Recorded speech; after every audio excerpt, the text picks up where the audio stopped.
Certo dia, um jovem rico veio até Jesus e lhe perguntou o que ele deveria fazer para ir para o céu. Jesus lhe disse para que ele amasse e honrasse seus pais, cuidasse bem do próximo, que não matasse, não cometesse adultério, não mentisse e não roubasse.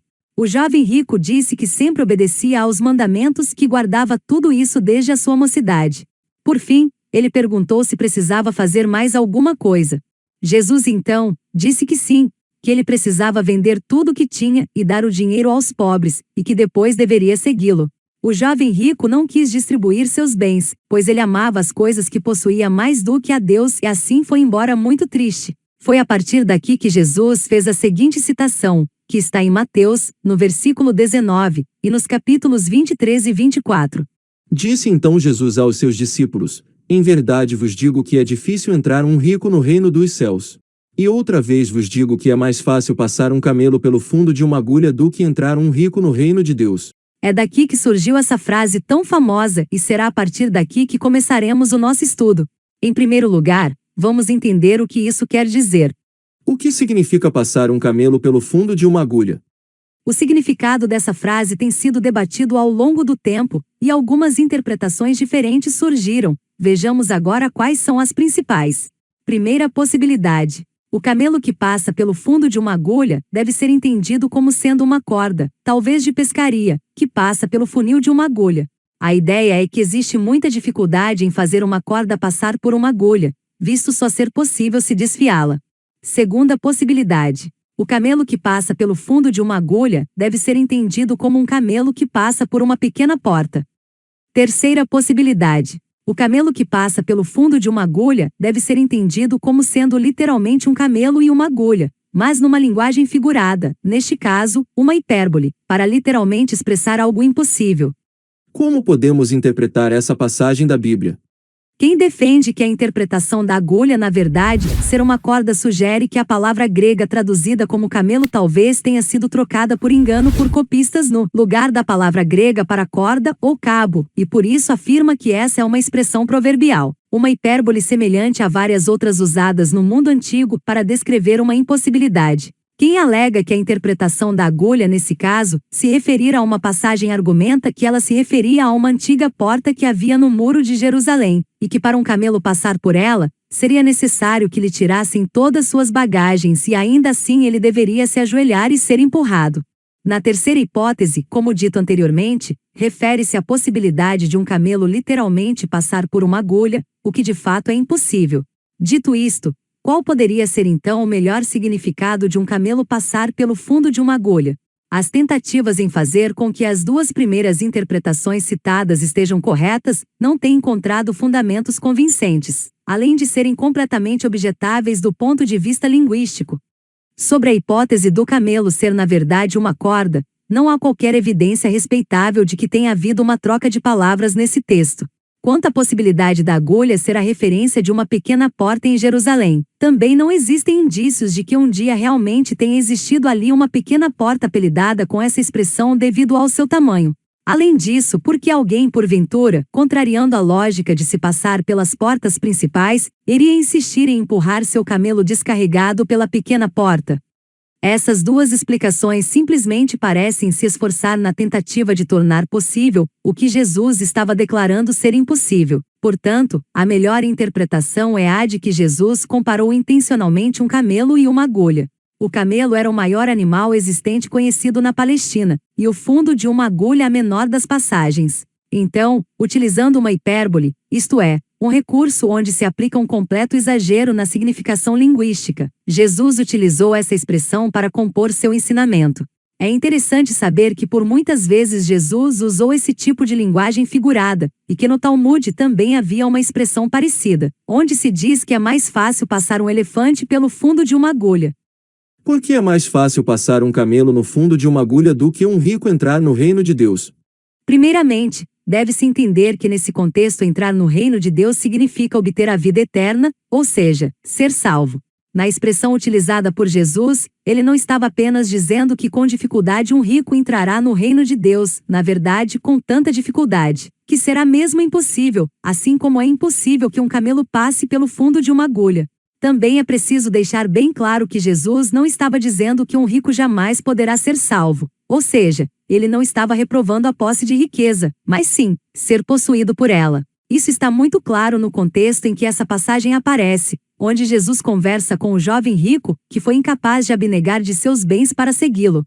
Focando na pessoa do rico, o que Jesus estava dizendo é que uma pessoa, por mais rica e poderosa que seja, nunca conseguirá, por seu próprio poder, recursos ou méritos, entrar no reino de Deus, visto que a falha de um único mandamento, apenas uma única vez, já a torna reprovada em todo o restante da lei. O problema daquele jovem não era ser rico, mas sim possuir devoção à sua riqueza, o que lhe impedia de seguir a Jesus, pois não se pode servir a Deus e a Mamon. Quando o jovem se retirou, Jesus então exortou seus discípulos acerca do perigo das riquezas. Na sociedade judaica da época, as riquezas eram identificadas como um sinal da aprovação divina, ou seja, para eles as chances de um rico ser salvo eram muito maiores. Quando os discípulos perceberam que aquele jovem com todo o seu dinheiro havia sido reprovado, profundamente chocados, eles perguntaram: então, quem pode ser salvo? Diante da pergunta dos discípulos, a resposta de Jesus não se limitou apenas aos ricos, mas se estendeu a todos os homens. Afinal, aos homens isso é impossível, mas para Deus tudo é possível. Com isso, Jesus estava dizendo, de forma clara, objetiva e direta, que a salvação não é uma realização humana, isto é, do princípio ao fim, ela é obra de Deus. Com isso, podemos entender que literalmente seria mais fácil passar um camelo pelo fundo de uma agulha do que qualquer homem, seja ele rico ou pobre, senhor ou escravo, forte ou fraco, bom ou mau, conseguir se salvar por si mesmo. Exemplos de ricos que foram salvos na Bíblia. Para comprovarmos de vez que os ricos também podem entrar no reino de Deus, não pelo seu mérito, é claro, mas pela graça divina, vamos citar aqui alguns casos de pessoas ricas que foram usadas por Deus para serem um canal de bênçãos na vida de outras pessoas. José, chamado Barnabé.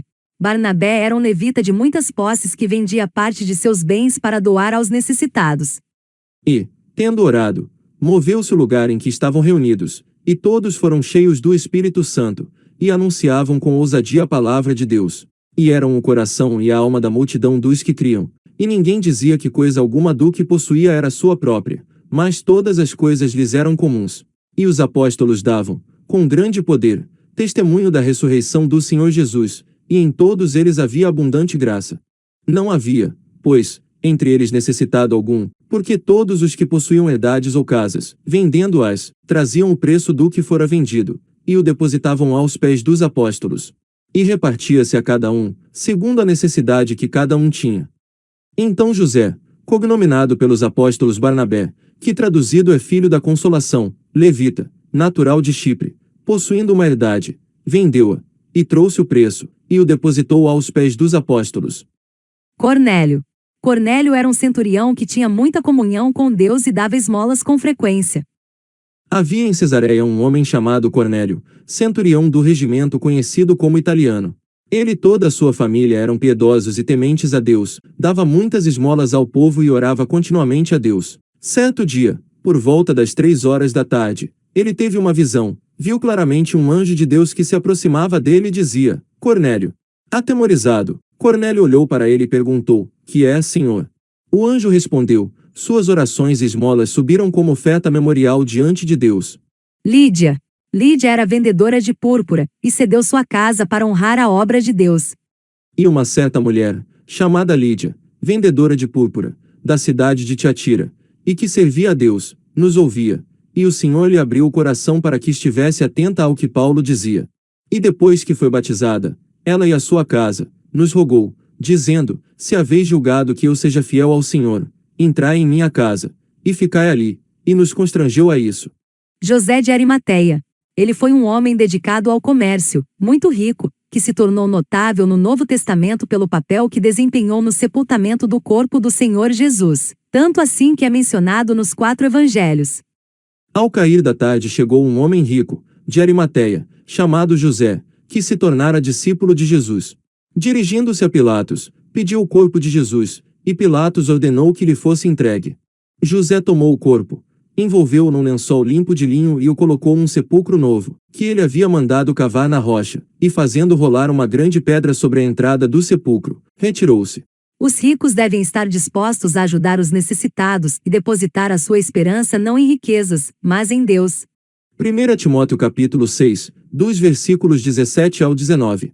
Manda aos ricos deste mundo que não sejam altivos, nem ponham a esperança na incerteza das riquezas, mas em Deus, que abundantemente nos dá todas as coisas para delas gozarmos. Que façam bem, enriqueçam em boas obras, repartam de boa mente, e sejam comunicáveis, que entesourem para si mesmos um bom fundamento para o futuro, para que possam se apoderar da vida eterna. Espero que tenha gostado desse estudo bíblico. Boa sorte e até o próximo vídeo.